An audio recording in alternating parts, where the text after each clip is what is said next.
নমস্কার, Assam prime network থেকে আমি ইন্দ্রাণী আপনাদের স্বাগত জানাচ্ছি।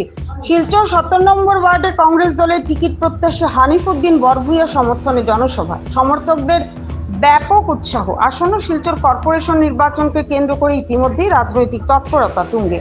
সম্ভাব্য সেপ্টেম্বর মাসে অনুষ্ঠিত হবে এই নির্বাচনে বিভিন্ন দল থেকে প্রার্থীরা মাঠে নেমেছেন। শুক্রবার সদ্য ডিলিমিটেশন অন্তর্ভুক্ত শিলচরের রামনগরে 17 নম্বর ওয়ার্ডে কংগ্রেসের টিকিট প্রত্যাশী ও বিশিষ্ট সমাজসেবক হানিফ উদ্দিন বরভূয়া সমর্থনে এক জনসভা অনুষ্ঠিত হয়।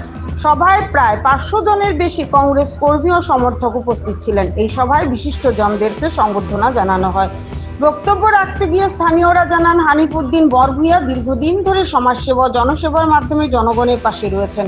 তারা কংগ্রেস নেতৃত্বের প্রতি আহ্বান জানান, 17 নম্বর ওয়ার্ডে কাউন্সিলর পদে হানিফ উদ্দিন বরভূয়াকে টিকিট প্রদান করা হোক। যদি টিকিট প্রদান করা হয় তাহলে হানিফ উদ্দিন বরভূয়াকে টিকিট দেওয়ার জন্য।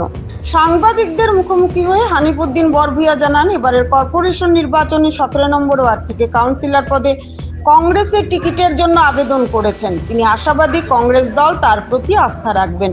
তিনি আরো বলেন, জনসাধারণের সুখে দুঃখে আমি সবসময় পাশে ছিলাম, থাকবো।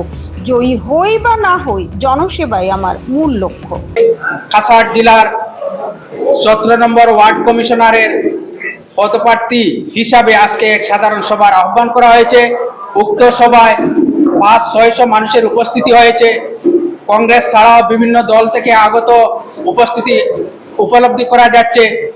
এখন আমাদের বিনম্র অনুরোধ, ভারতীয় জাতীয় কংগ্রেসের কাছাড় জেলা কমিটির কর্মকর্তাবৃন্দ এবং আসাম রাজ্যিক কংগ্রেসের জেলা কর্তা কর্মবৃন্দ এবং আমাদের নবনির্বাচিত ভারতের আসামের জাতীয় কংগ্রেসের সভাপতি সম্মানিত গৌরব গগৈ ডাঙ্গরিয়া মহোদয়ের কাছে আমাদের এতদ অঞ্চলে অত্যন্ত সুশিক্ষিত এবং ভদ্র এবং স্থানীয় আমাদের যে ছেলে আমরা নির্বাচন করেছি তার নাম হচ্ছে হানিফ আলম বরভূয়া।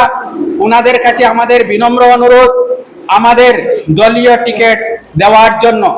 আর আমরাও আশা করছি ঊর্ধ্বতন কর্তৃপক্ষ, কাছাড়ের জেলা কমিটি এবং এপিবিসির সদস্যরা আমাদের অনুরোধ বিবেচনা করবেন।